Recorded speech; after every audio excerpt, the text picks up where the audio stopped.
unrelated to your business. So, for example, if you are currently in education and then you start a business or acquire a business in real estate, that would be conglomerate.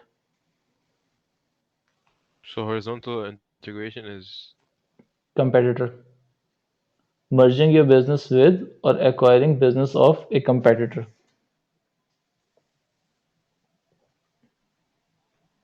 yeah, All right.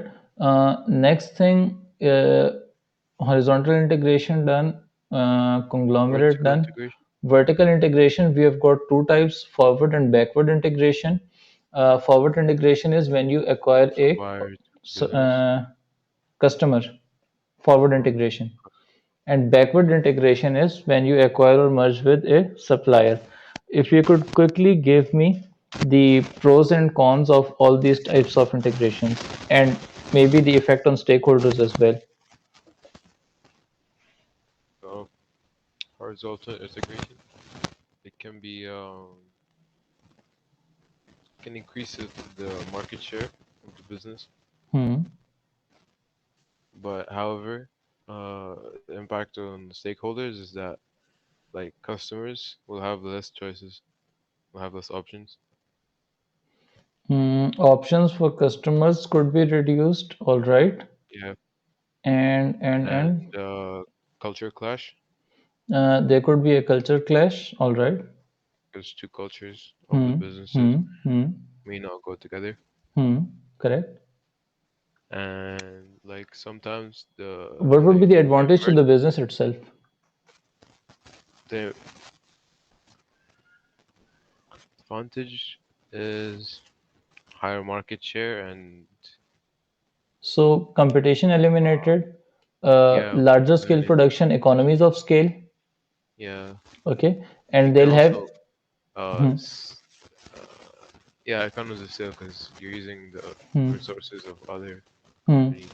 So now they are Also, going for more disadvantage purchase. is Hmm, hmm, the employees might lose their jobs.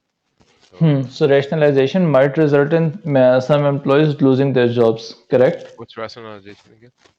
Rationalization is that you look for redundancies in the business and you try to cut back costs on those redundancies. So, Like two board for of example, directors the and so. whole HR hierarchical structure that you have for one organization, you'll have for the other.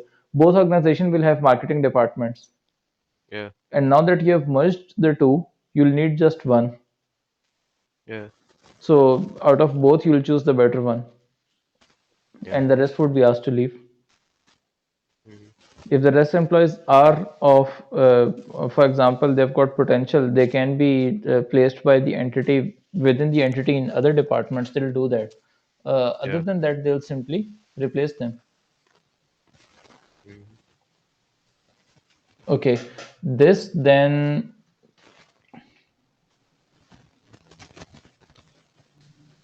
hmm, uh, uh, uh, uh, uh, what else? What else? Okay, quickly the advantages, disadvantages of these vertical integrations. Yeah. Or vertical. Uh,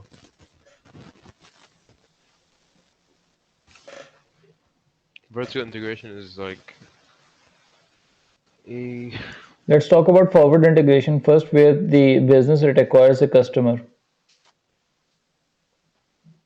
the customer demands are satisfied. So the business it will have a secure outlet for its sales. If nobody Oh, buys this own but business, how can they hmm. take over a customer? So for example, a refinery can take over an oil marketing company. Oh, The auto manufacturers they can take over a showroom chain.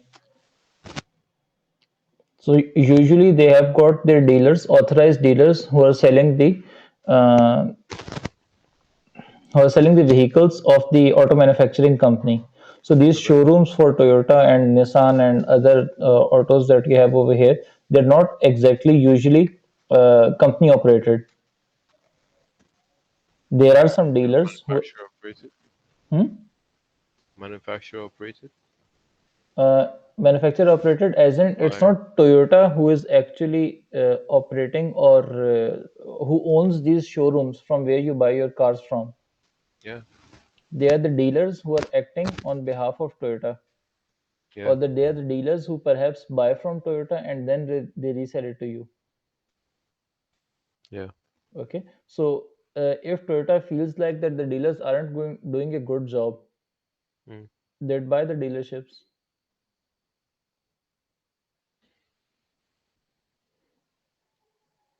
If an oil refinery feels like that their sales is low because the petrol pump oil marketing company is not making good sales or is not selling enough, that's why they are buying less from them. So they might have their own company operated petrol pumps. yeah, Okay, so that's forward integration. And now, if no other petrol pump buys from them, for the ones that the company owns, at least they will buy.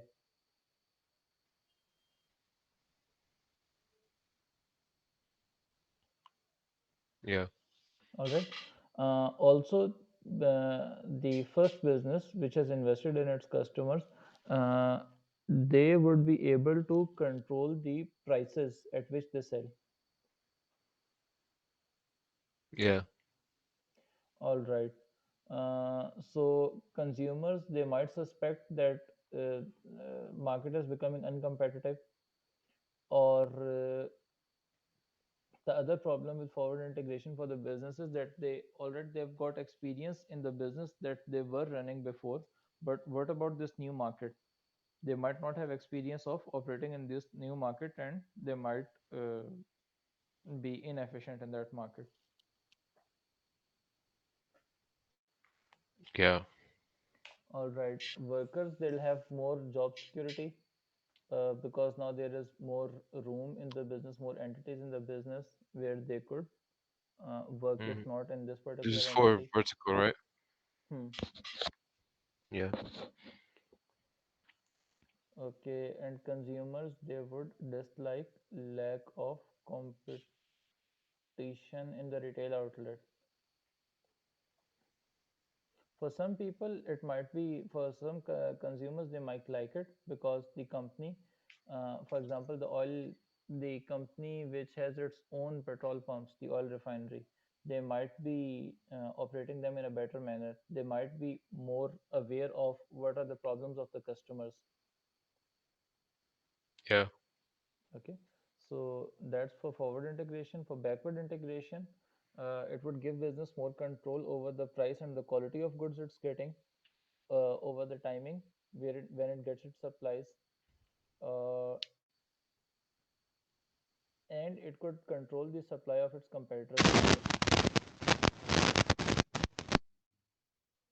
yeah, Okay, the problem is there is the same problem with like that of forward integration, that they may lack experience of managing a supply company that's supplying business.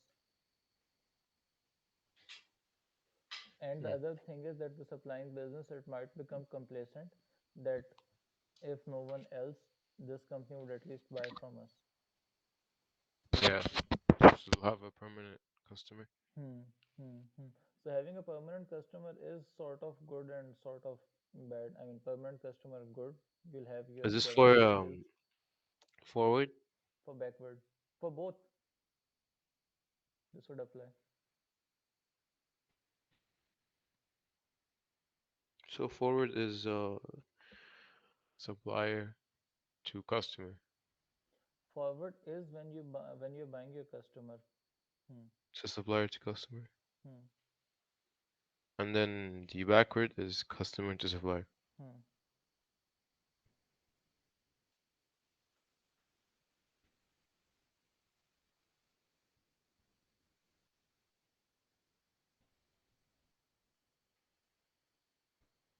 Also, all these advantages discussed are the primary reasons that the businesses, they would go for takeover and merger in the first place.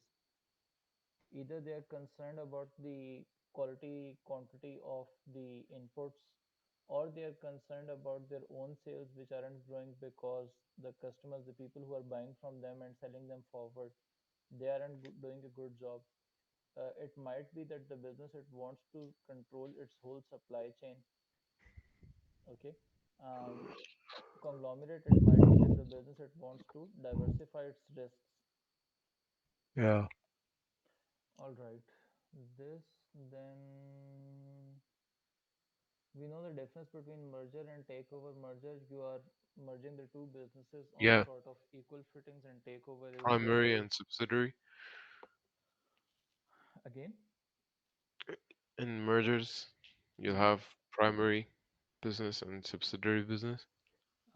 In takeover, you have got parent and subsidiary, not primary and subsidiary. Parent and Oh, subsidiary. parent, That's in parent. takeover. That's in takeovers. And then in, Mergers, there isn't a parent subsidiary. It's just the two businesses. They mix their businesses or they come together and form oh, one okay. entity mostly. That's For in example, merger? that's a merger. For example, Uber, it acquired Kareem. It Yeah. didn't merge with Kareem.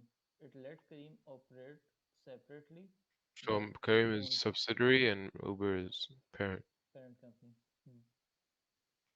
Hmm. So takeover, there's parent and subsidiary. Hmm.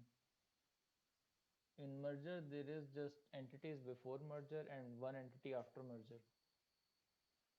And in merger, It's not like parent subsidiary. It was that just there were two separate entities before two merger. separate, After merger, they'll become one. they share the revenue. They'll become just one entity. Hmm. So Wait, for merger is hmm, short term? no, no. So two businesses, when they form a merger, Hmm. they operate separately. Prior to merger, they were operating separately, but Yeah. once they merge, they will become one entity. They share is, oh, just one Hmm. company. Hmm. Hmm. They could merge the old business into the existing one, Yeah. mm, or they could form a new entity, an entity with a new name Yeah. for the two combined businesses. Yes. Hmm, hmm, hmm, hmm. Horizontal, vertical integration done, conglomerate done. What are the benefits, risks, and rewards? The stakeholders, for example, the shareholders uh, of the target company, of the company being acquired, their share price would rise because Because resources are shared. there is a huge demand for their shares by the company which wants to acquire the business. What, repeat? I am the shareholder Is of this future. the I'm impact of shareholders hmm, to merge? I'm the shareholder of future subsidiary company. I'm not subsidiary right now. I will become your subsidiary in future. Yeah. So I'm shareholder of this company S. You are shareholder of company P. Yeah. When you make your intention known that you want to buy, that you want to acquire this company which is S, automatically share price of my share in the market would increase Because you're the primary business. because I'm the business that you have made intention known that you want to buy it. So demand for my shares, my business's shares have increased. So demand for subsidiary shares increase. Hmm. Which makes This them more is expensive. the impact on shareholders. Shareholders. Hmm.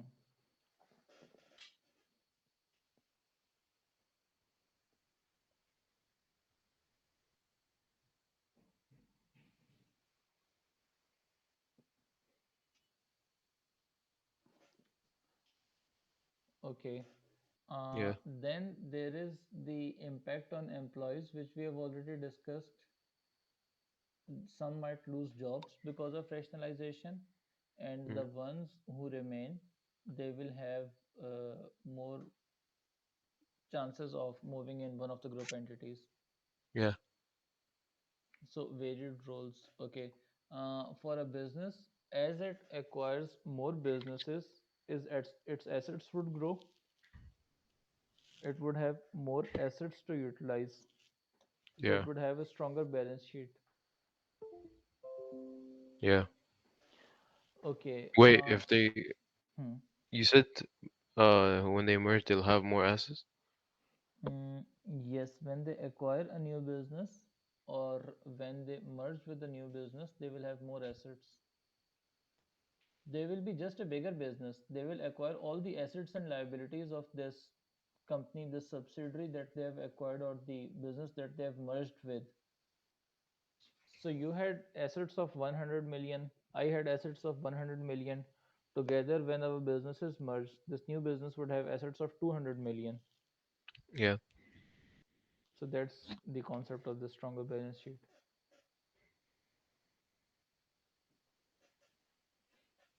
All right. Yeah.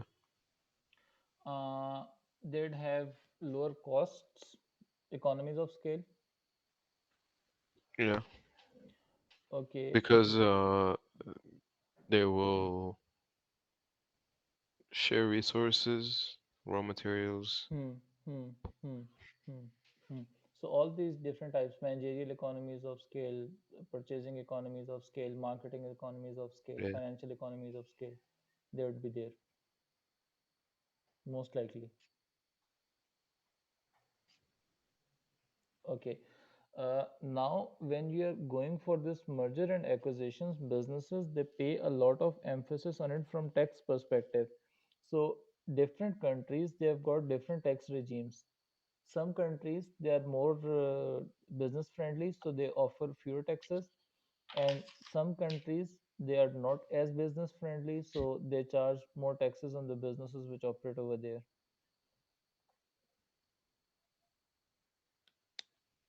So governments will tax mergers? So businesses ideally, as a way of merger, they would seek it as an opportunity to restructure their businesses and to register themselves in countries which offer favorable tax regimes. What does that mean? So, for example, if I'm merging with a business in Dubai, instead of making the merged entity register in Pakistan, I might register it in Dubai because I feel like Yeah. taxes in Dubai are lower than they are for businesses in Pakistan. Yeah. Okay, since my business is mainly based in Dubai, the large portion of taxes would be applicable in Dubai. Yeah. And if Dubai charges low tax rates, I'd save on those tax costs. Yeah. So you have the freedom to move. Hmm. Hmm. Usually that is the case, but obviously these are very complex transactions. Simply this tax advice of how to restructure your business. Sometimes people charge millions over it just to give this tax advice.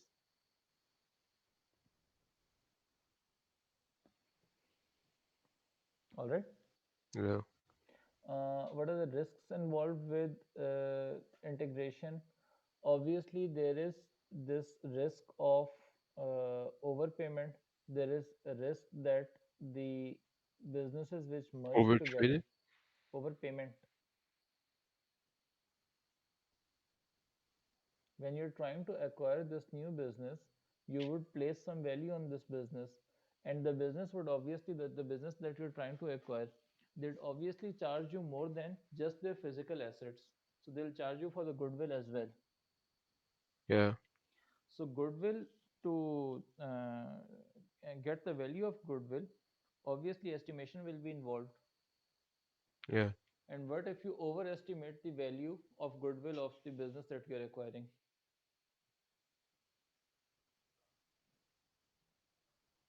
You'd Mm. end up paying more than the business was worth. Yeah. So that's the risk.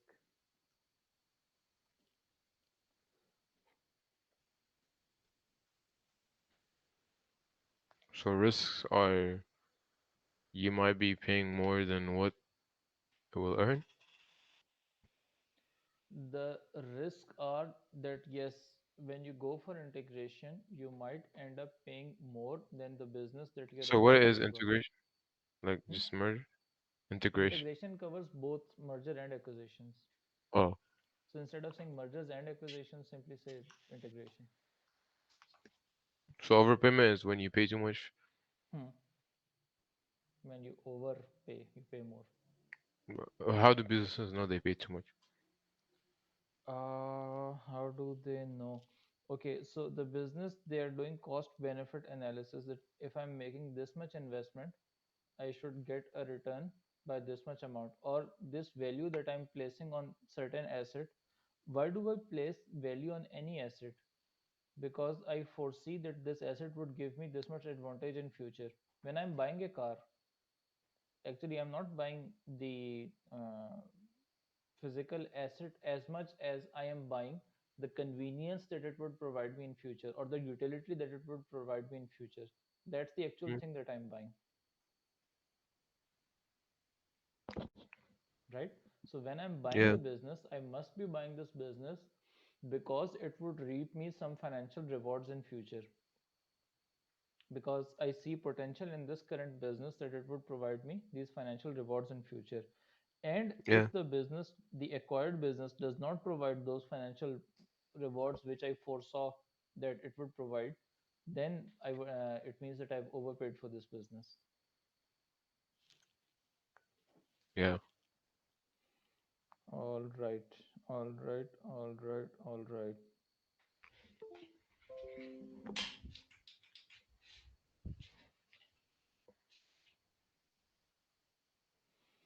Hmm, hmm, hmm, hmm.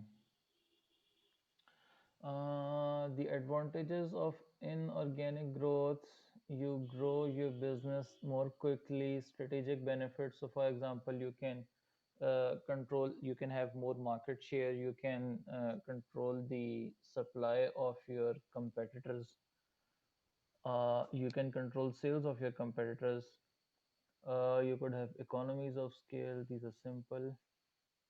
Disadvantages of inorganic growth: the regulatory bodies, they might intervene. Yeah, There could be culture clash. There would be drain on resources. It's uh, too expensive to go and buy a business. Alienation of consumers, customers. The focus of the business would primarily for some time shift on getting the managerial things done as opposed to the focus on customers as it should be. So that may make some of the customers go away, and the business, it might lose. For example, it might grow too big, so instead of having economies of scale, you get diseconomies of scale. yeah, All right, then what do we have? What do we have? We have diseconomies of scale. Problems from growth. So diseconomies of scale, we know, is the portion where, so usually when you're increasing your scales of operation, your average costs are going down. But if as a result of increasing your scale of operation, your average costs go up, then it's called diseconomies of scale, right? yes. Okay, what are the reasons for diseconomies of scale? When you increase output, the cost of production increases. Why would the cost of production increase if you increase your output? Uh, So, for example, if you have already exploited all the cheap resources or the cheap sources of procurement, if you then increase your scale of production, now you'll have to buy from relatively expensive ones. yeah, So maybe you have bought all the amount that the local suppliers had to offer, and if you increase your scale further, you'll have to import this good, which might add to your costs. yeah. What else?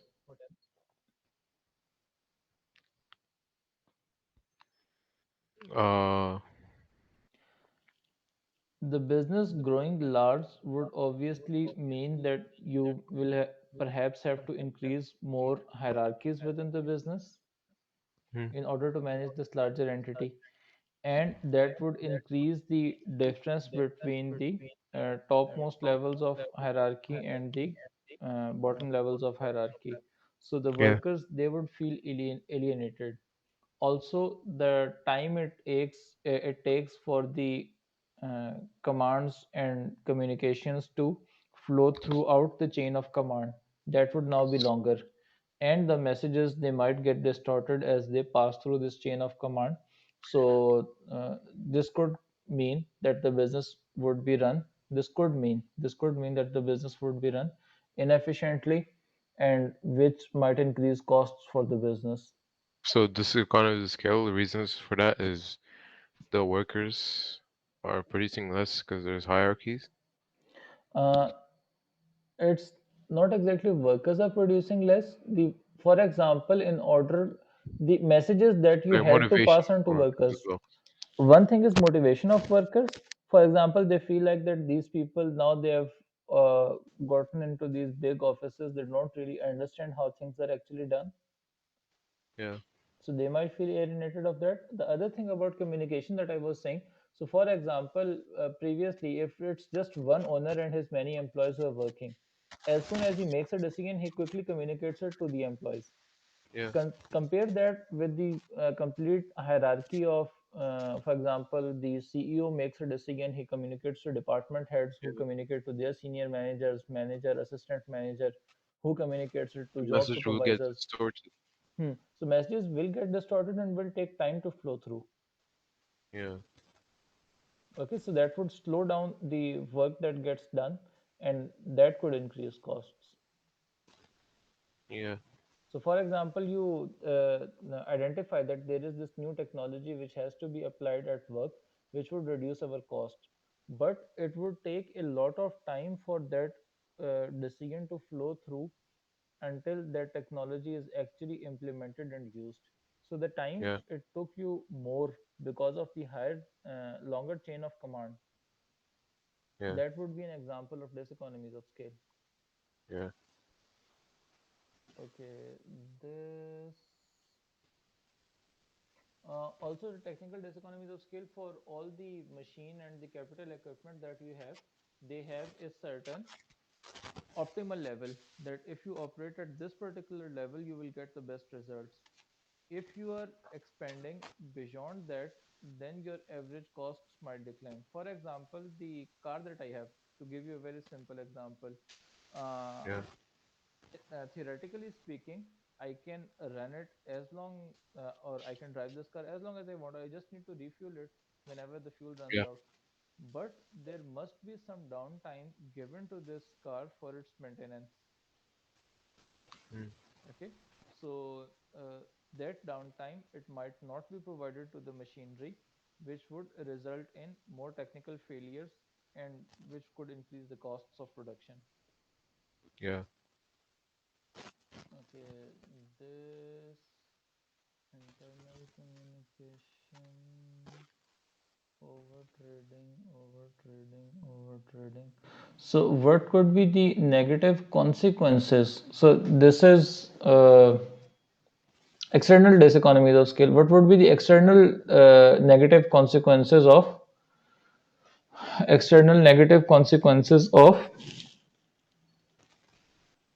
diseconomies of scale? So, it could be that a business runs into something which Suppliers is maybe. called. Hmm? Suppliers.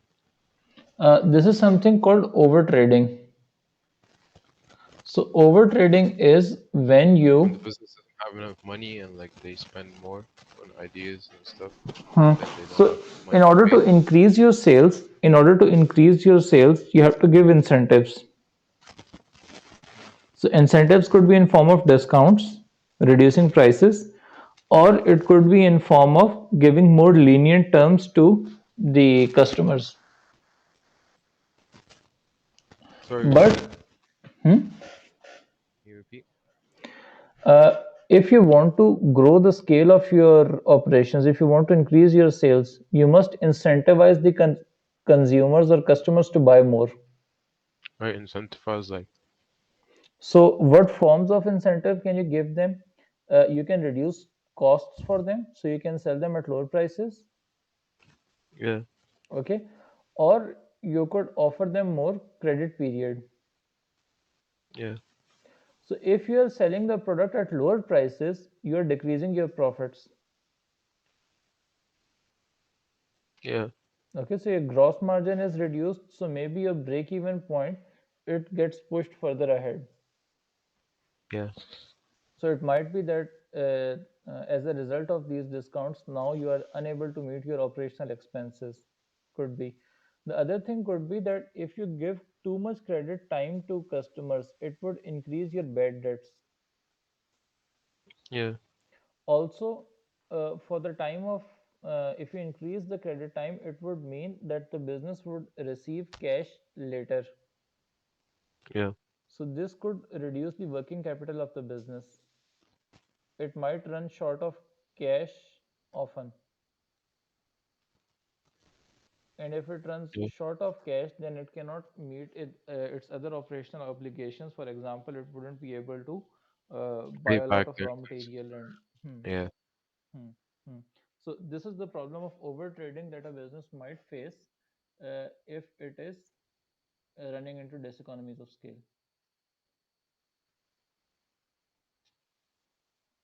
Got it? yeah. Okay, okay.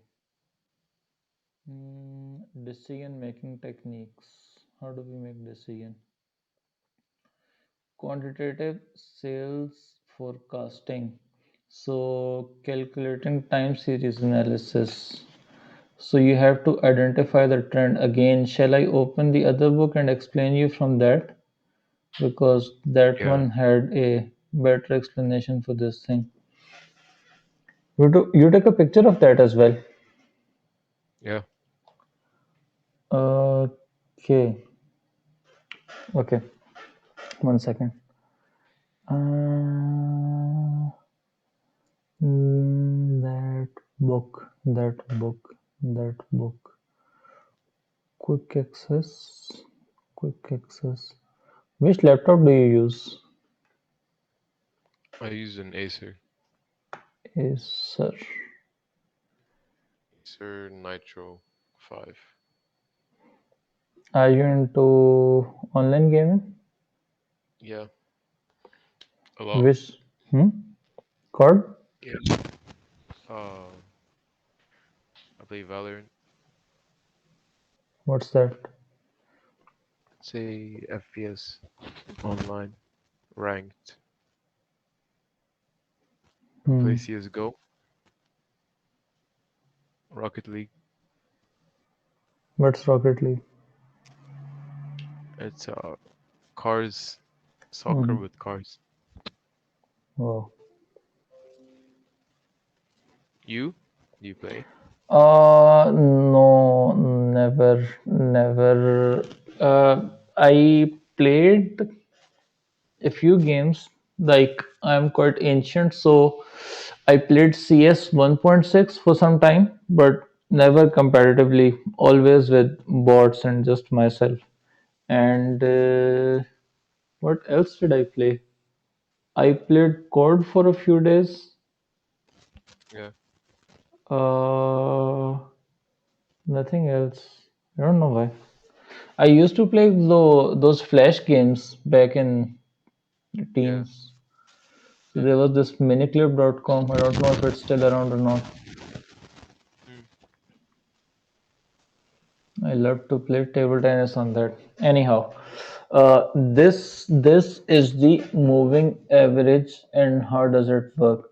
So first of all, we note down the data of sales for a year and then quarterly sales data.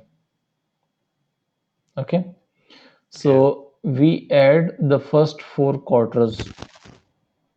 I got the first 4 quarters moving total. Then I skip the first quarter and add the next 4 quarter. So it Yeah. is next 4 quarters moving total.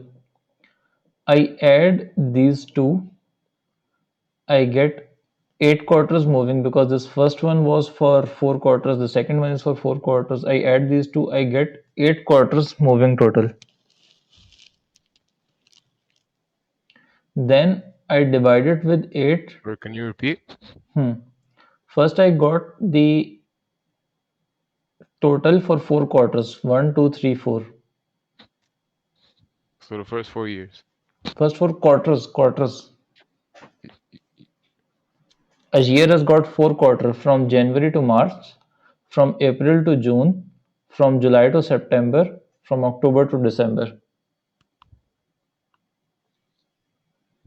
So you're taking the four sales and then dividing them by the number of years. No, not. See, this is 2011 quarter one. Sales is 120. 2011. Hmm. Here you can see on. Can you see my screen? Wait, where are you looking at? Oh, I'm sorry. I opened the book, but I forgot to switch the tabs. Okay, so here Yeah. you have got this sales of first quarter, Yeah. second quarter, third, and fourth. You add these four of 2011, you get 580. Yeah. Then I skip the first quarter of 2011. Yeah. I take 2, 3, 4 of 11 and 1 of 2012. So this Yeah. again gives me the total, but for next 4 quarters. Yeah. You always drop one, right? You drop one and then Hmm, you take one. hmm, hmm, hmm, hmm. So now 580 is for 4 quarters, 590 is for 4 quarters. If I add these two, it will give me 8 quarters moving total. Yeah. I divide it with 8, I will get 8 quarters Because average. you want the 8 years. 8 quarters. So in the This is question, let's say how many quarters they want. the question. Most likely, the way it would be showing you columns, and it would be asking you to fill in the missing values. Oh yeah, like the 4 quarter one. Hmm. So, Oh, for okay, okay. example, you'll have the 4 quarters column already, and perhaps this value would be missing. So, you Yeah, will and you have just to have just to add the take sales revenue. this and 3 before it to get this particular one.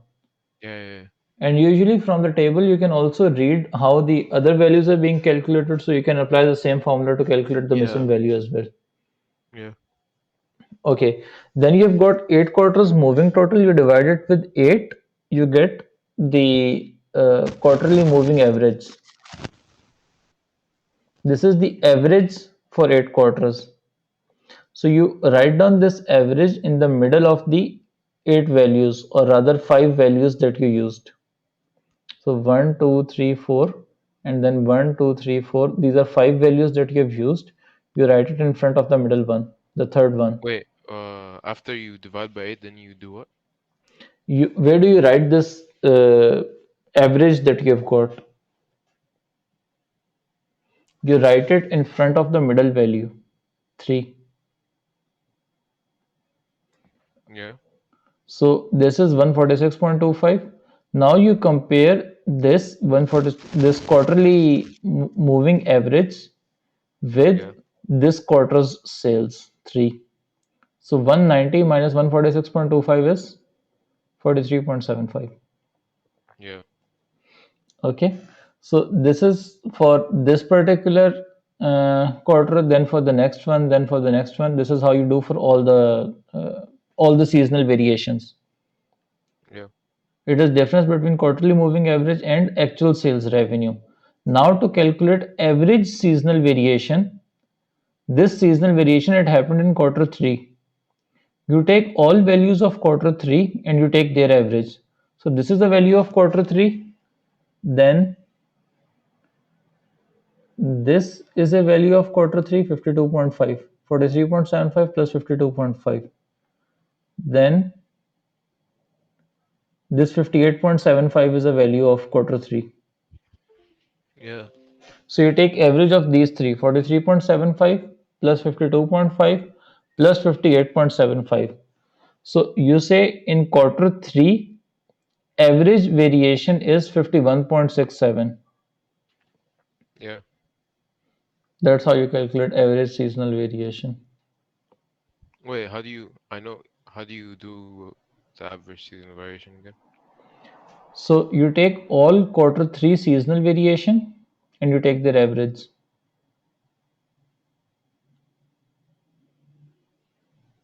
Yeah. So So what's the minus numbers for? So in minus numbers, they will have minus seasonal variation. So what happens is that quarterly moving average is more than actual sales revenue. Yeah. For this quarter, the average is more than what you actually sold in this month. Yeah. Okay, so this would be an indication that sales in next month would rise. So if it's minus, it's up. If it's minus, in coming months, the sale would rise. Yeah. See, when it was minus, it was 130, then again 138, the minus grew, and then I it don't think became it's like 160. that for A level. We Hmm? don't do in A level. We don't do seasonal variation, right? In your There's syllabus, no seasonal variation. hmm, hmm, It's only 4 year total. Not even 8 years. Just 4 year total moving average. they use 8 years total over here. Oh, 8 year total. Hmm.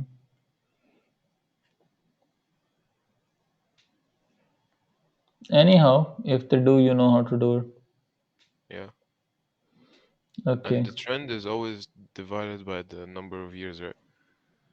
Hmm. Hmm. So if you're doing 4 year moving average and they tell you to find the trend for the 4 year, you divide by four. Hmm. The trend over here is the difference of 4 years and 8 years moving average. No, 1 second. 4 year centered moving average, 8 year divided by total. 8 year divided by 8. Sorry, you were right.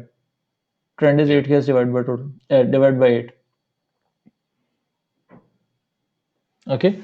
And then it can help you extrapolate your results. So you've got the trend, how it's moving, and based on that, you can project future sales. Yeah. If you plot the trend and then you say, if I extend this trend, where it's going, so you can predict future sales using this. Yeah.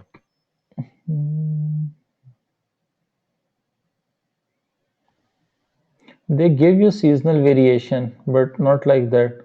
So see over here, you have got the trend, and then difference between trend and sales, actual sales, is seasonal variation.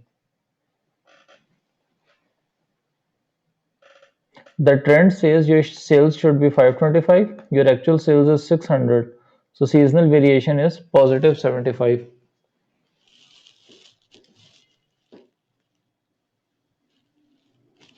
Yeah. Okay, so you need to know this, how to calculate seasonal variation as well. Hmm, hmm, hmm. So to calculate seasonal variation, you just minus The trend uh from the actual trend from sales. sales revenue. Hmm. Oh yeah, easy. Okay.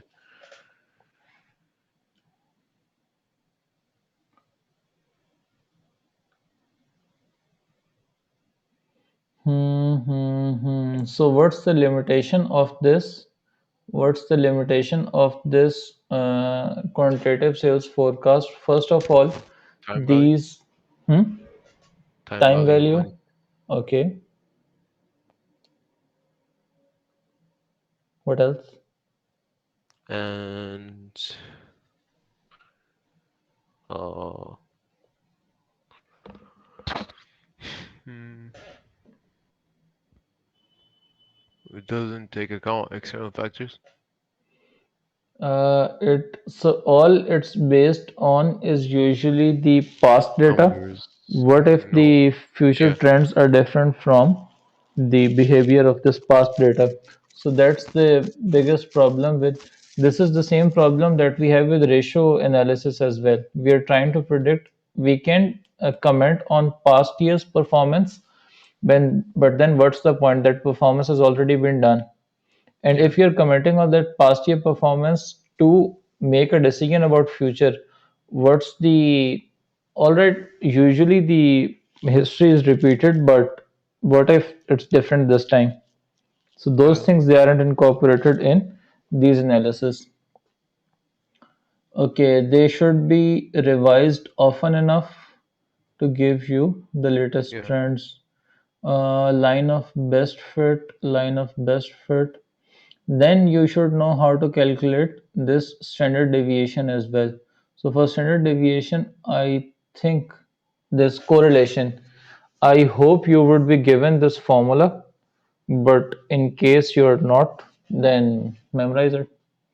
So this will be delta xy, sorry, sum of xy divided by sum of x squared plus, times sum of y squared whole under root. Yeah. So, roughly speaking, the purpose of correlation is to tell you if something increases, would the other thing increase or decrease as a result of it? So, for example, in case of substitutes, if price of a substitute increases, would demand for my product increase or not? Does this have a correlation or not? If I'm selling something, what are the external factors does it depend on that it depends on, and how much does it respond to a change in those factors?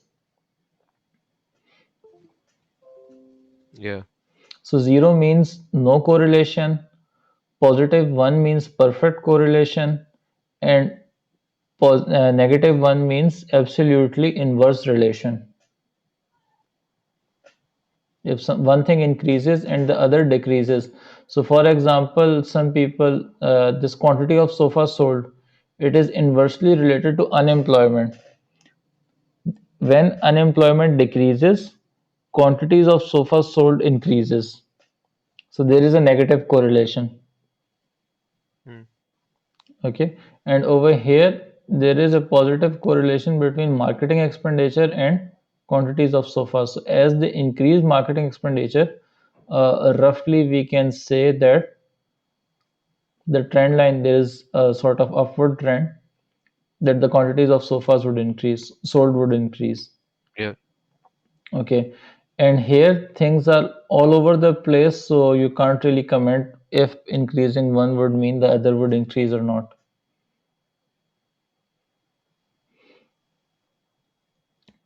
All right, all right, all right, all right. What else? What else? Investment appraisal, is it covered? Yeah. Okay, so investment appraisal, you have got different investment options and you're trying to evaluate which one you should pursue. So the most simple technique is the simple payback period, in which you are calculating the cash outflows, cash inflows, and by adding those you keep getting cumulative cash flow. So you're looking for the time period where your cumulative cash flow becomes zero. So when your Yeah. cumulative cash flow becomes zero, that is the time when your project has made its payback. Yeah. Okay, so it could be at the end of a year, and if it is in between a year, in both cases, we have learned how to calculate it. Mm, shall we do, for example, this one? It would be 70 minus 10, 60, Minus 60 minus 75. 10, 50, 50 minus 20, 30, 30 minus 20, Right, it'll be minus 10, 70 first, right? minus 70 It'll be plus, minus 70 and then minus 60, minus 50, minus 30, minus minus 10. 10, and then Then it'll mi- be zero around year 4 and 5. 10 over 30, it would be 0 in between 4 and 5. So it will be 10 over 30 into 12. So 1 over 3 10 into over 12. 30? Hmm? 10 over 30? Hmm. So 10 is the last negative cash flow, Oh, and 30 is total current year's cash flow. yeah. So 10 over 30 into 12, I will get the number of months. I need 10 more to turn positive, and this year I am getting 30. So what is 10 as a proportion of this 30 in number of months? 4 months. 4 months. Okay. Oh, here the And 2 cumulative cash years, you flows are do also given. times 360? If we Or what do do you mean? times 360 or 365, we'll get it in number of days. 365 if we do it. 10 over 365. 30, 10 over 30 into 365 will get the number of days. Oh, All right. Then hmm, hmm, hmm, hmm, hmm.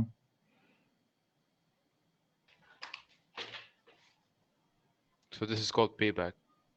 This is called payback period. This is called payback period. Can I just draw this table and then do it? Hmm? I'll just draw the table and do it. I'm sorry, please repeat. I'll draw this table and then do it. Hmm, hmm, hmm, hmm. Do it, you means like in the exam, right? Yeah. Okay. What are the advantages of the payback period? I'll give you another thing which would give you both advantages and disadvantages of these things quickly. Finance, investment appraisal. So let's quickly go through these.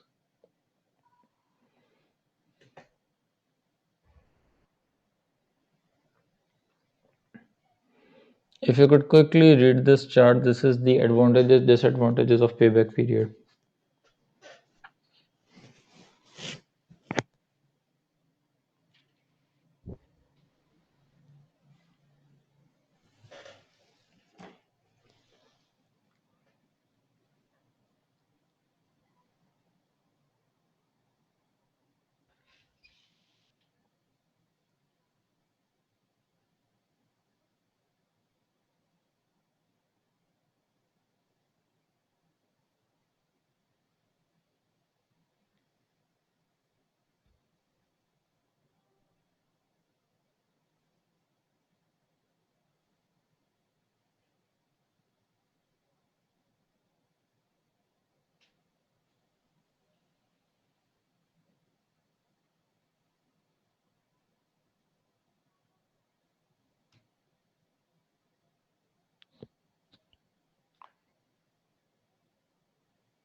So liquidity is like I forgot. Liquidity is the ability of any asset to turn into cash. Oh, okay.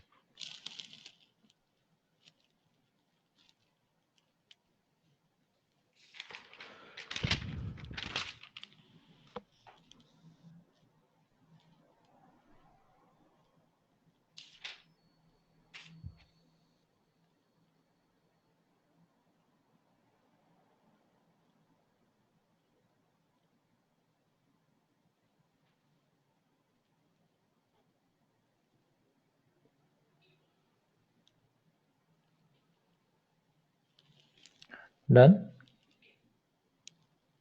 Yeah. Okay. Hmm. Next is average rate of accounting. So in average rate of accounting, you are doing net profit per annum. So first of all, you take total profit of the project divided with number of years you get profit per annum. You divide it with capital outlay cost and multiply with 100. I think in your exam at your level, they give the capital outlay cost. The capital cost is given.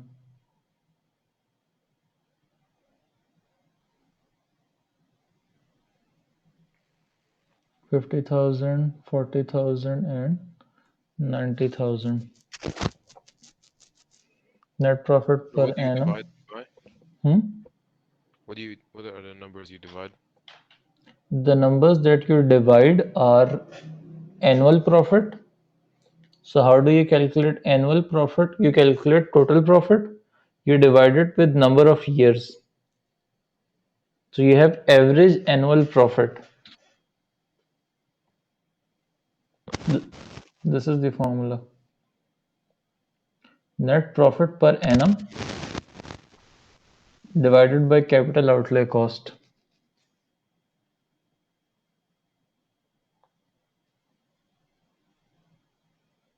All right. Are you copying this down or shall we move ahead? Copying it.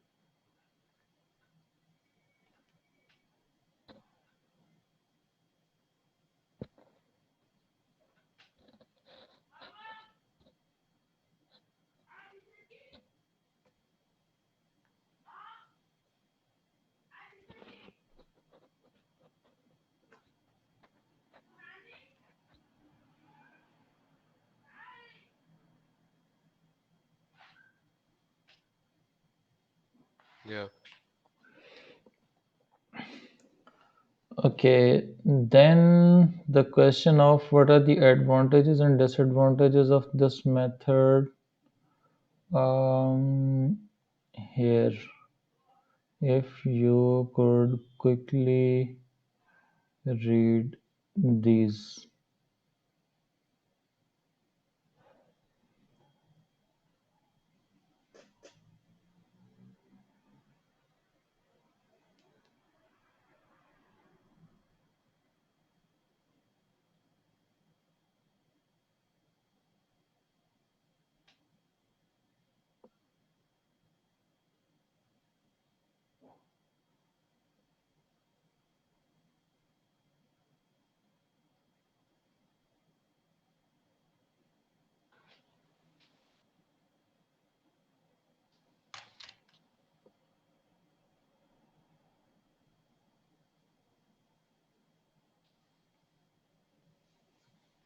So can we go over the method again?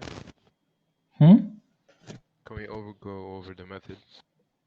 For the ARR? Average return. Yeah. Hmm. So you would be given the profits, Yeah. annual profits, and Because you here would be it's 40,000 over 50,000, and 50,000 is project X, and 40,000 is oh 40,000. it's 4,000. So how do you get the 40,000? 4,000. Okay.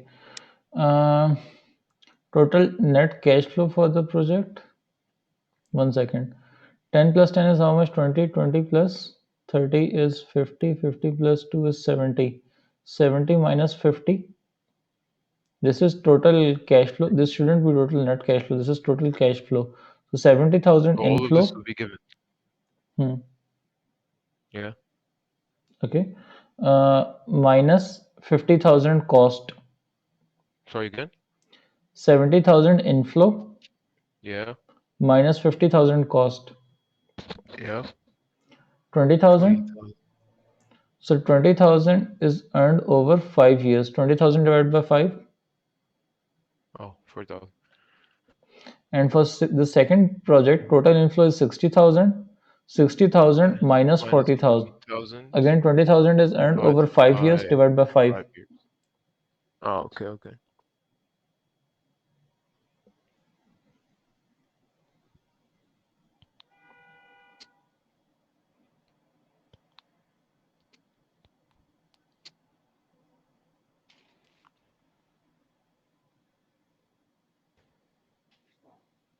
Yeah. We can go Hmm. back to the advantages and Hmm. disadvantages. Hmm. Hmm.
Yeah. Okay. The next method that we have got after ARR is discounted cash flow or net present value. So for that, we need to have discount factors. Discount factors are given like this. Most probably, you will be either provided a chart, or for the Yeah. particular discount factor applicable, you will be given this thing for at least that column. So if you are using 10% discount rate, you will multiply year 1 cash flows with this 0.91, year 3 cash flows with 0.7502, and year 2 with 0.83, and so on. Okay, and the purpose of this discounted cash flow is that these cash flows, when they happen in the future, the purchasing of power of the money is not the same as the cash flow right now. Yeah. Okay, so these are supposed to bring all the cash flows to same purchasing power level, and then they can be different projects, they can be added, they can be compared. Okay. Yeah. By the way, one more thing your book doesn't tell, and I'm not sure if, but it could be asked in the exam. Uh, Using this discounted cash flow, we can calculate discounted payback period as well. So Yeah. one of the disadvantage of the payback period was that it does not take into account uh, time value of money. But Yeah. what if instead of calculating the payback period using cash flow, we calculated using discounted cash flow? Then we have taken account of time value of money, right? Yeah.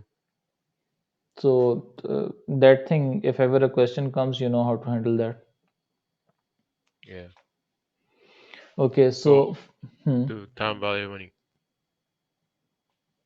time value of money is incorporated by discounting these cash flows. So it's left So out. again, The time value of money is left out. in payback period method, Yeah. it's not accounted for, it's not analyzed over there, Yeah. or it misses So on what's that. the name of this method? This one that we're doing right now, Yeah.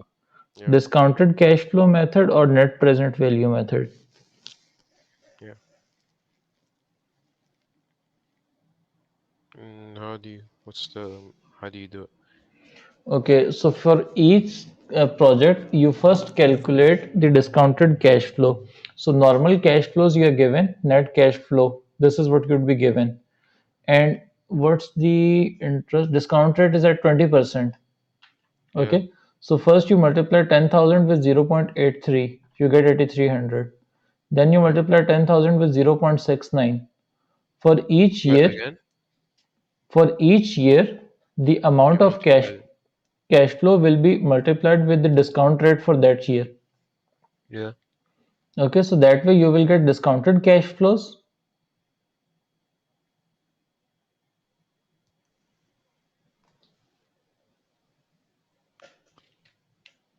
Wait. So you've got 10,000. What would you multiply it with? The 0.83. 0.83. This 10,000, what would you multiply this second year 10,000 with? 0.69. Would you multiply this sixth year 10,000 with? 0.33. So multiplying all these, you get these present values. Yeah. For year 0, the discount factor would always be 1. Whatever the discount rate for year 0, discount factor would always be 1. Yeah. Because you're Okay. not discounting any Hmm. Hmm. Hmm. in the Hmm. first year. Hmm. Okay. Okay. Okay. Okay. Then, sir, you will add all these values. Yeah. Okay, including this year 0 value. So that gives you negative 8,300. Wait, again? If you pick up your calculator, add all these values from negative 50,000 to 1,600.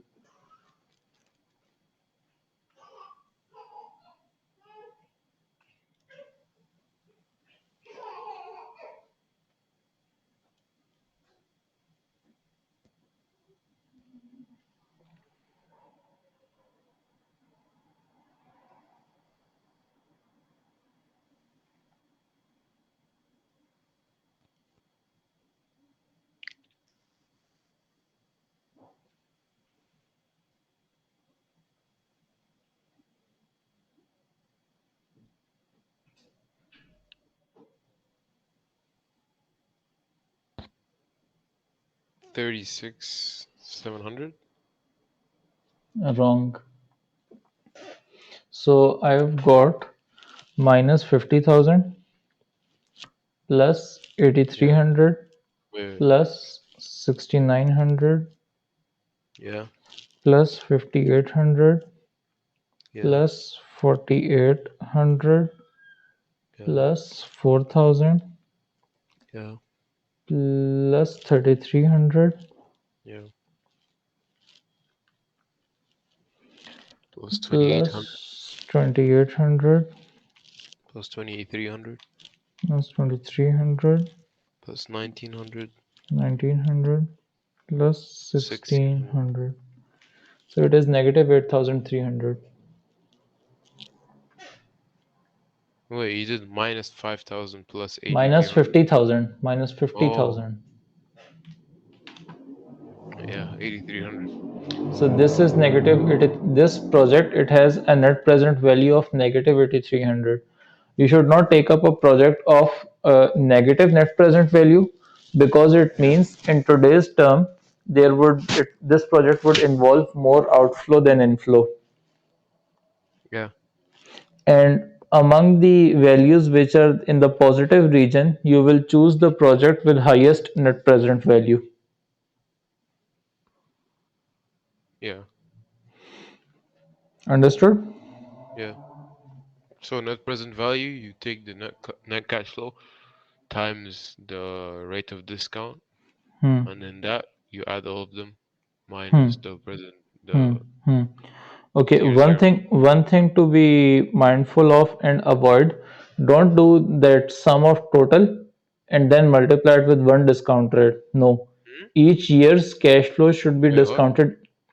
Do not do that you take the cash flow of the whole project Yeah. and then multiply it with one discount rate. For example, this is a 10-year project, so I add all the cash flows and just multiply that cash flow with the 10 years discount rate. Don't do that. Yeah. Just multiply each year's cash flow with each year's discount factor.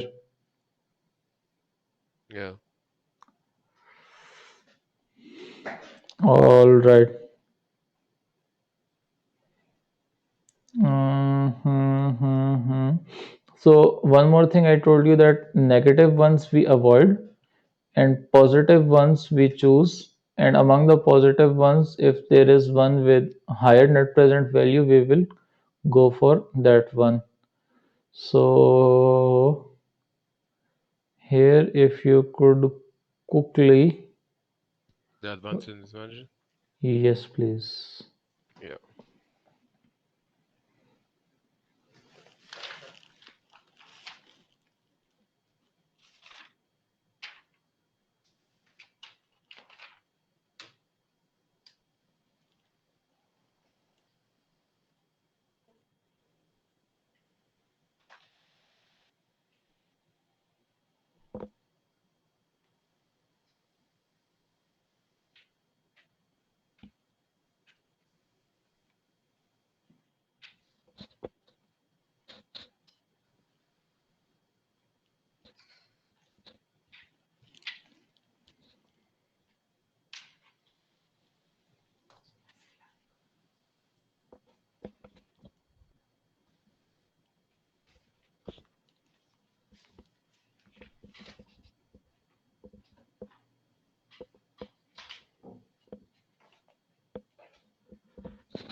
So the second point in advantages means that it takes in external factors, right?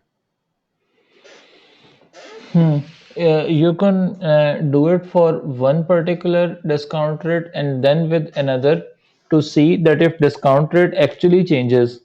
This is what we are predicting right now, that this would be the discount rate in future.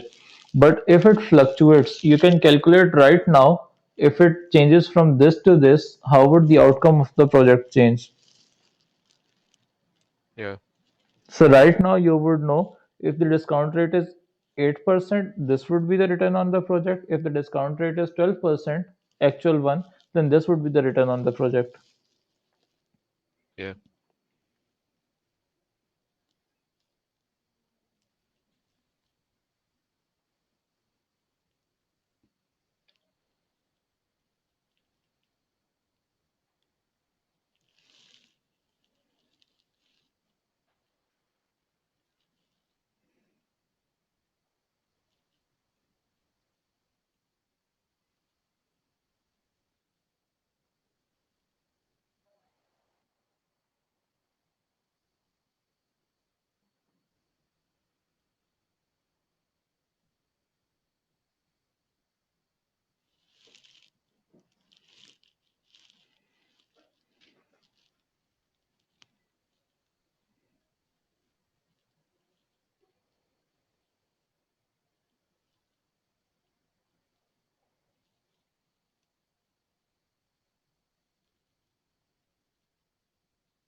So what does last bullet point and disadvantages mean?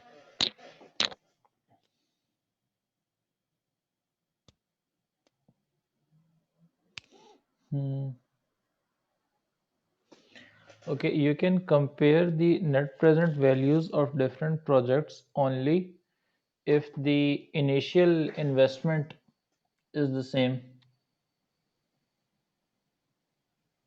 So for example, if one project require initial investment of $500,000, the other require the initial investment of $400,000, then it's not advisable to compare the net present values of the two.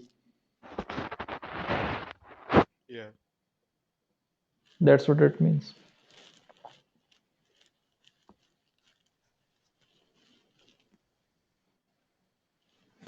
Because it does not give you return on investment. What's the return that you're getting on the investment? It's just giving you the net present value. And practically speaking, a business it does not relies on just one model. It uses multiple models simultaneously for investment appraisal. Yeah.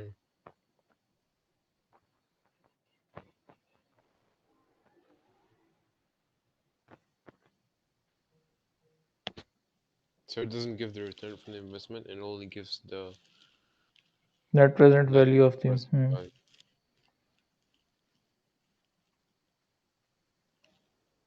Yeah.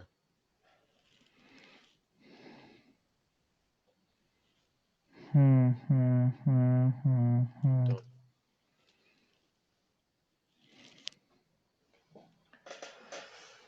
Okay.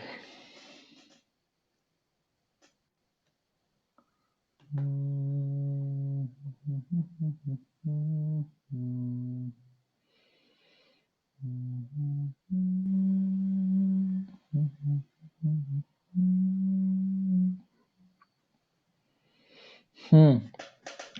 Decision trees. Decision trees, you simply, I mean, more than explanation, this particular point it requires practice. So, if you have got a model, for example, over here, at every stage, you have got options, and then for those options, you would be given chances of success and failure and the outcomes. If successful, this will be the outcome. If failed, this would be the outcome.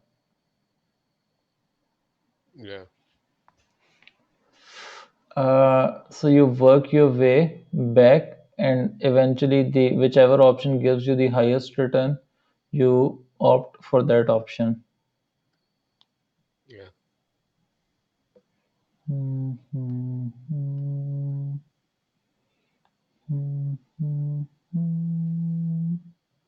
So go back to that Hmm. tree, this one. Hmm. Like in the good price and low price, you take 0.3 times 2.25 million, right? Hmm. Hmm. When you take 0.7 times 10, Hmm. you add them minus 5 million, Hmm. and then That's the outcome that's till going to E. be, Then you yeah, and then will you take do it for 0.2 D. times the answer of this, Hmm. and then 0.8 times the answer of that. You add them minus 0.5, and whichever one is the most is the most So, profitable. so first of all, between sell and develop and sell, let's see which one would we choose. 0.4 times 10 is 4. Yeah, 0.6 times 6 is 3.6. Okay, but 3.6 plus 4. 4, 7.6.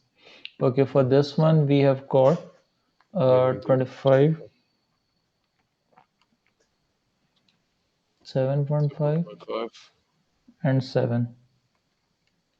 Yeah. 14.5. 14.5 minus 5 would be 9.5. No, yes. Wait, you add them and then you minus the 5 million. Hmm. So 9.5 is more than the 7.5 I was getting in the above option, so I will develop and sell it. Yeah. And the one that I choose over here will be 9.5, and I will wait. I will Wait, wait. I, in the hmm. In the Then node, this 0.2 into 9.5. uh, in the F, the decision F, Hmm. what do you do with that number? Like You 0.4, 0.6 times 6, so the 3.6 answer plus 4 would is be 7.6, right? plus 4. 0.4 times 10 would be 4. Yeah, So 4 plus 3.6, 7.6. yeah, So yeah. 7.6 is less than 9.5 that you're getting from over here. Develop and Oh, sell. so whichever one is more, you take it? Hmm. Hmm. And Oh, the other you ignore. So this 9.5 that you get from here, that would be multiplied with this 0.2. yeah. And whatever the outcome comes from here, so zero point 0.3 to 1 is zero point 0.3. You take the This will be also zero point 0.3 and this will be zero point 0.1, zero point 0.6, zero point 0.7. So zero point 0.7 multiplied by 0.8. you take the biggest one every time. Hmm. But over here you will simply be adding these three at Oh, this because it's the particular. same node. Hmm. Well, So okay, zero okay. point 0.3 times 1 will be zero point 0.3, zero point 0.5 times zero point 0.6 will be zero point 0.3, zero point 0.2 times zero point 0.5 will be zero point 0.1. So zero point 0.3 plus zero point 0.3, zero point 0.6 plus zero point 0.1, 0.7, 0.7 multiplied by 0.8, you will get Wait, 0. minus 0 point right? Hmm? Minus 0.8. No, not minus 0.8. This is the probability. Oh, okay, okay. Okay. So this is the probability. You multiply this 0.7 with 0.8, Hmm? which is 0.56, and 9.5 with 0.2. This is 1.9. So 1.9 plus 0.56 is how much? 2.46 minus 0.5, which is the cost, 1.96. So this particular option, it gives you return of 1.96. If Yeah, you seek planning permission, and then you, if you get the permission and then you develop and sell it, that's what you would eventually do, yeah, as compared to this other. So over here you're getting 1.96. This straight away tells you you get 0.6 if you sell immediately. So this is cut out because this is more. And then if you work back for this one, again 0.1, the over here it will be 0.3, 0.3 plus 0.3 plus 0.1. This would also be 0.7. So here you are getting return of 1.96. Here you are getting return of 0.7, and here you are getting return of 0.6. So you will choose the last. yeah. All right, all right, all right, all right, all right. Right.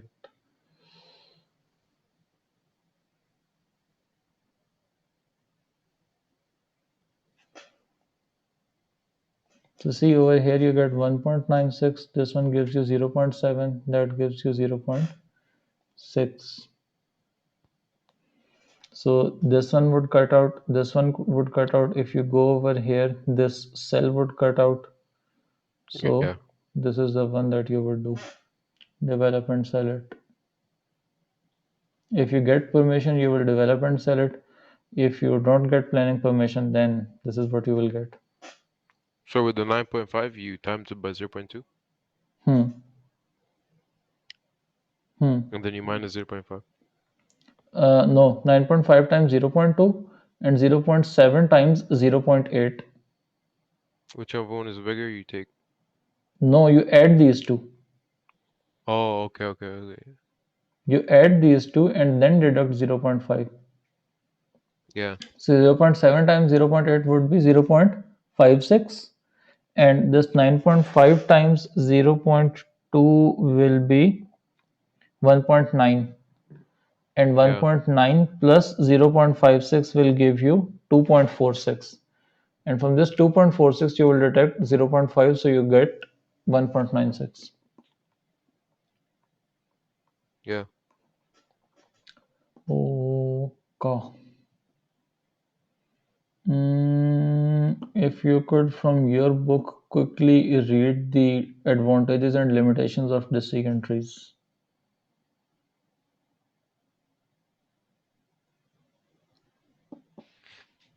Okay.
Done.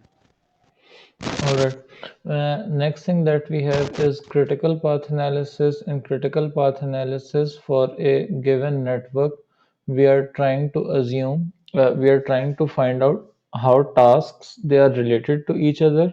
Number one, what's the sequence of these tasks? Which task is dependent on which task? And how long would each task take? And how long can any task be delayed without delaying the whole project? Yeah. Okay, so these are different things that we study in critical path analysis. Um, so hopefully you know how to start an. Okay, so you have the activities, they have been laid in order, they have been given numbers, which activity depends on which one, which activity precedes which one, and then you keep on adding the days it takes for a certain task to give you the earliest start time for the next task. Yeah. Hmm.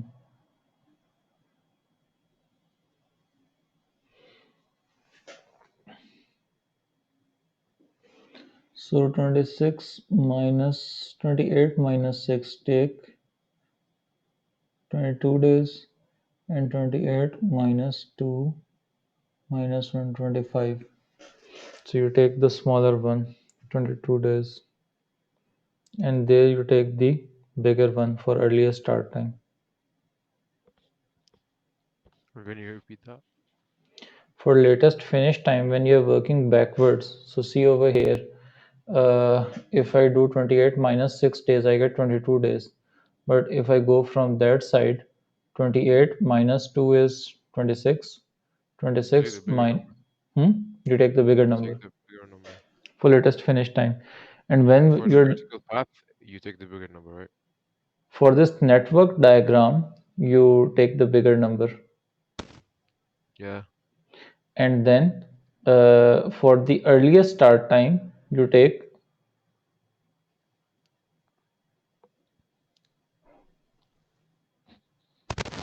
the Huh? smaller number.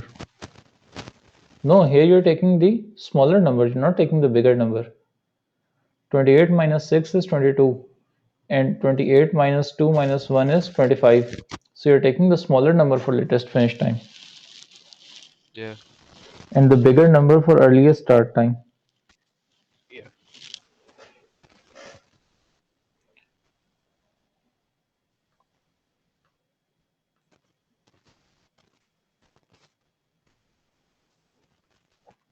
And the critical paths would be the tasks where you had taken, using which you had calculated latest finish time. Yeah. That will be the critical path. Okay, 19 minus 14, 5, 1.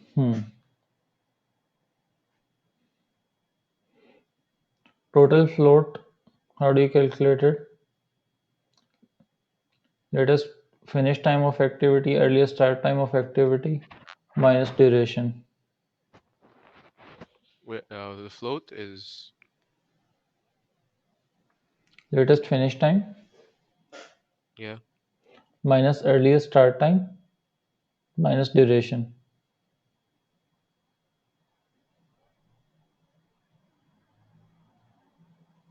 Yeah.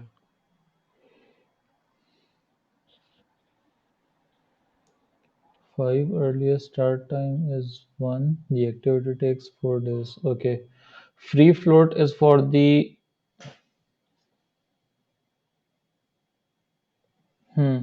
earliest start time of next task minus earliest start time of this task minus duration of this task.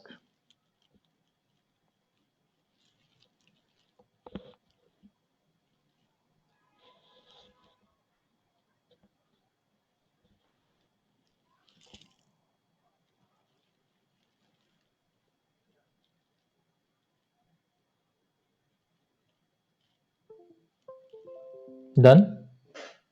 Yeah. Okay. Next. Critical path analysis. If you could quickly read the advantages and limitations. Okay. This is page 95. Hmm.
Yeah.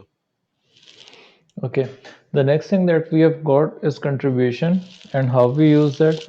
Uh, Basically speaking, contribution margin is the difference between the selling price of a product and variable cost of the product. So any business, it has got two kinds of costs: the variable costs and the fixed costs.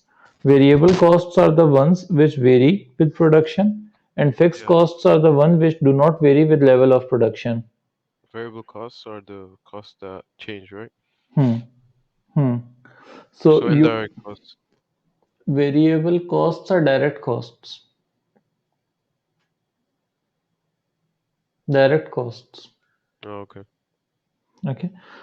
So They the vary because they vary with level of production. If you produce more, variable costs would be higher. If you produce less, variable costs would be lower. oh, okay. Okay, this then to calculate contribution per unit, you deduct variable cost from selling price.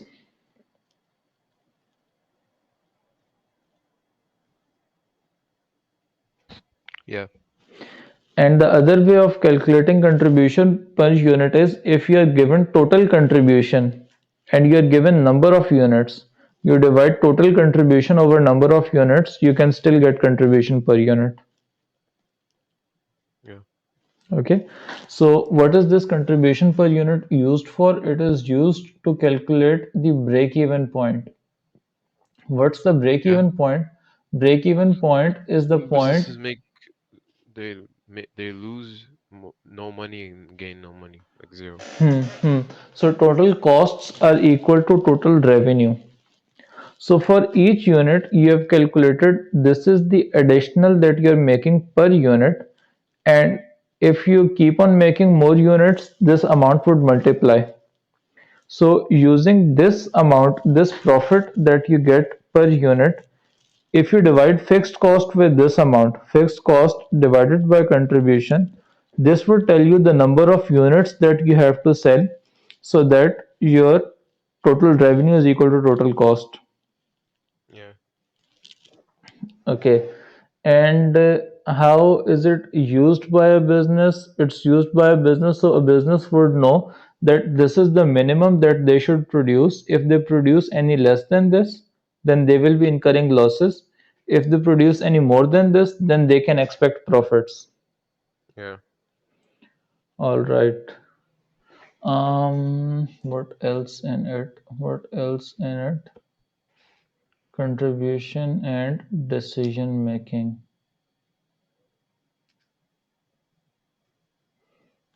Hmm. The next thing is contribution pricing.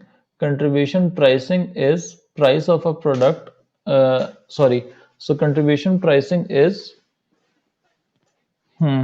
you take just the variable costs and you say fixed costs are sunk costs.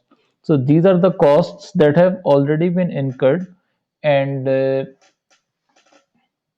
even if you accept, for example, if you get an order for from a customer, if you accept this order or you don't accept this order, your fixed costs won't change, right? Yeah. So all you should maybe consider for accepting or rejecting this order is variable cost. If they're paying you a price above the variable cost, you can accept this order. If they're paying you any less than the variable cost, you won't accept it. One thing. There might be a case where a business it might reject accepting, I mean it might not accept the order even if they're being paid slightly above the variable cost, for the reason that if other people to whom this product is sold, they get to know that somebody else is getting this product at a lower price, they might protest. Yeah. Okay, so it tells you the minimum amount that you should accept, that you could accept for any particular order. This, do we have anything else? So this is the last chapter, uh, organizational culture. What is organizational culture? It's the morals of the company. The morals, the ethics Kind of of, the business, and the yeah. way decision making They is done, carry out the way services. they interact with their customers, Yeah. the way the employees interact among themselves, So the that's way. corporate culture. Hmm? Corporate culture is the morals and the ways they carry out services and treat customers and The employees interact make amongst decisions. themselves. Hmm. Yeah. Hmm. Okay. Uh, what are the. Okay, here are a few bullets for strong and So I weak. have a strong feeling the first question will be define corporate culture. Because Okay. every exam I did, every mock for business is like define something for the Hmm. first question, 2 marks. Hmm. So the more, if it's define corporate culture, Hmm. then I'm just smart. You are smart, even if it's not. Even if it is not corporate culture. I'm just thinking about anything additional that I can give you from this book.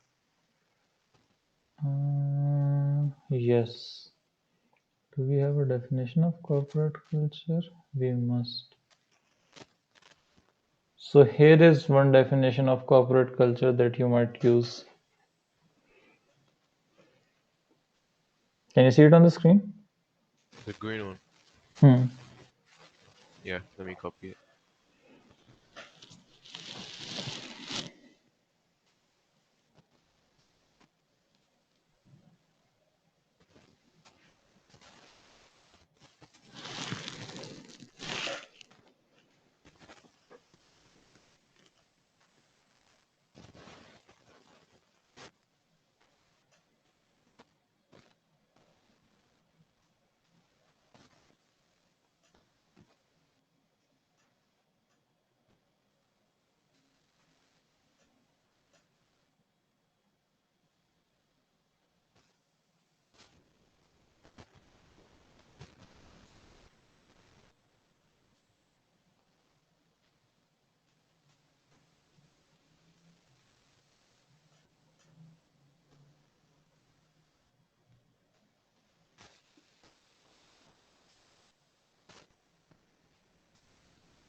Yeah,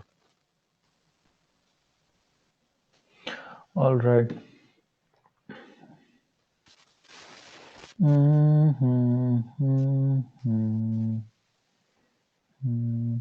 So these are the ways the culture it manifests in the organization, the artifacts, the type of furniture that's there, the ceremonies that the business uh, engages in, the courses which the employees they go through, heroes of the business, the language spoken, the mottos. So businesses sometimes they have do's and don'ts. These are the words that we use at business, and these are the words that we don't use at business. So yeah, they help us define businesses. Okay. Also another thing for these various types of cultures, let me give you definitions for those as well. So for power culture, there is a concentrating power among just a few people. like one CEO or like one leader. Hmm. And that person holding most of the decision-making power as well. For all businesses, there would be just one CEO. But how much power is exercised by the CEO themselves and how much power is delegated by them to the rest of the organization, that would tell whether there is a power culture or not. Yeah, Okay. Similarly, role culture, each person he is given a role and they are defined that this is your job title and this is the role that you have to perform. Okay, then there is task wait, culture. so after power, there's In your book, there role. might be a different. It's the same role culture, task culture. Yeah, So I was just sharing the screen for the fact that it gives the definitions as well. so role culture is different hierarchies with different tasks and roles that Hmm. they're Hmm. responsible with. Hmm. Hmm. So each person, they are told that this is the role that you have to perform. Yeah, Okay. So every person, they draw a circle around themselves of what they can do, and anything beyond that, they won't interfere in. yeah. Okay. Similarly, there is this task culture where instead of drawing those circles around people, we have tasks that need to be done. And for different tasks, we build different teams. Yeah. So each team is combined responsible for a certain task. Then there is this person culture where you allow people to express themselves, to make decisions, to share their opinions. So task culture is leadership that is dependent on the type of task. Task culture is more team culture. So task is associated to teams. Like a group of people Hmm. that they all have the power to decide on Uh, the task. they are all responsible for getting a task completed. Hmm. And for that responsibility, they need to have power as well to get their responsibility executed. So a group of people responsible for a task Hmm. with a power of to each one of them. Hmm. And within team, okay, these are the broad features of what an organization, in practice, an organization could have a culture mix of task and power. So power Yeah, is concentrated in hands of a few people, and then they have different teams performing different tasks. yeah, Okay, and within teams also there is hierarchy. There is a senior person who would report to eventually the persons who had given him responsibility. yeah. So you could have two overlapping cultures within the organization. And personal culture is just communism. Like everyone just gets a chance to express themselves. Hmm. That's So you like give freedom to people to express themselves. This is more manifested in small businesses, number one. Number two, businesses which involve creative work. yeah, Both this person culture and entrepreneurial culture. And entrepreneurial culture, it takes one step more than the person culture. So in person culture, people, they are like free to express their opinion.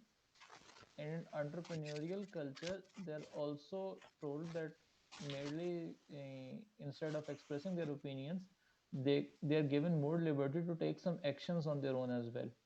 So I'll give you an example. At Google, I don't know if this scheme is still in practice or not. Sometime back, they allowed employees that this many hours of the week, you are free to do whatever you want to do, whichever yeah, task you want to do for this many number of hours per week.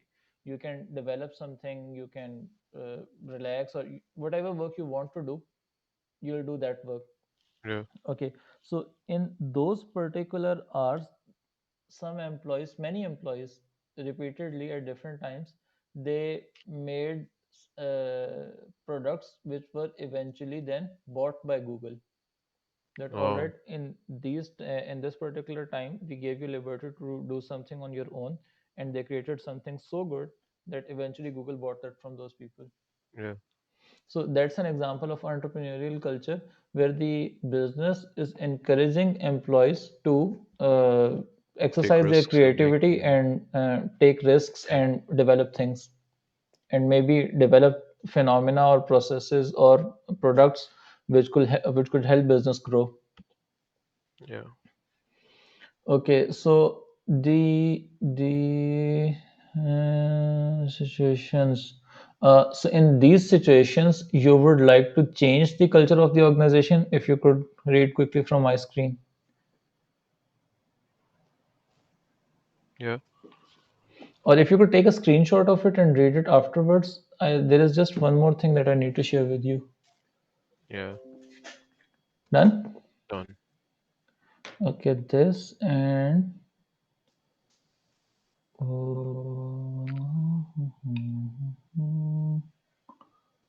uh, there was some over here would be?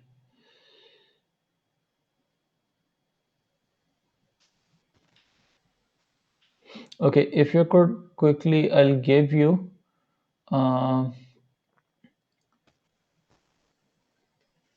techniques for implementing, managing, and controlling change. If you want to implement a change of culture, for example, or introduce a big change in your organization, what are the steps that you should follow?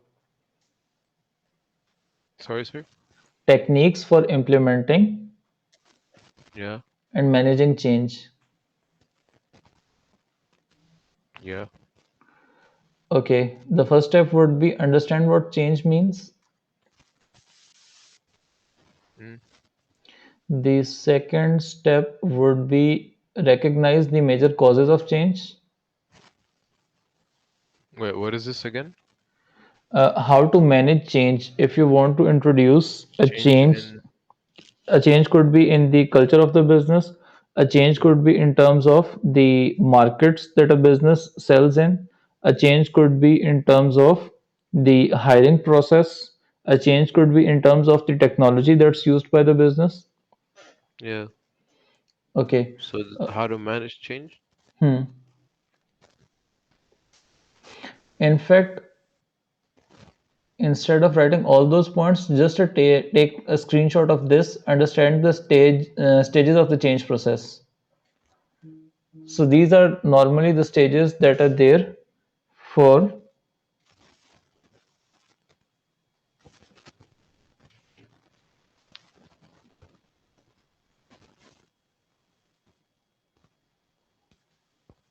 screenshot Yeah. done for this thing. Yeah. Screenshot. Hmm. Back to our book.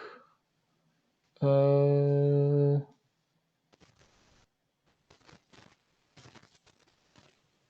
hmm.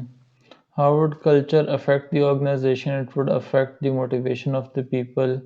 It would affect the organizational structure if it's going to be a pyramid or a tall structure, a Yeah. wide structure.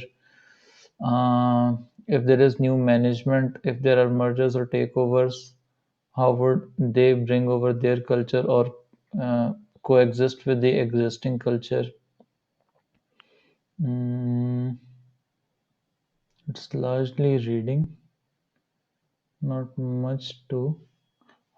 This difficulties in changing an established culture.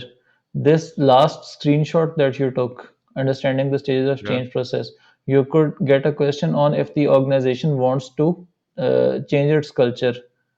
How should it go Yeah. about it? So you could write these steps. Mm. Okay. So the question would be like, why does a business need to change its culture? It's not why. It's a business has decided to change its culture. How should it Yeah. go about it? How should it change it? Oh, What are the okay. steps involved in changing the culture?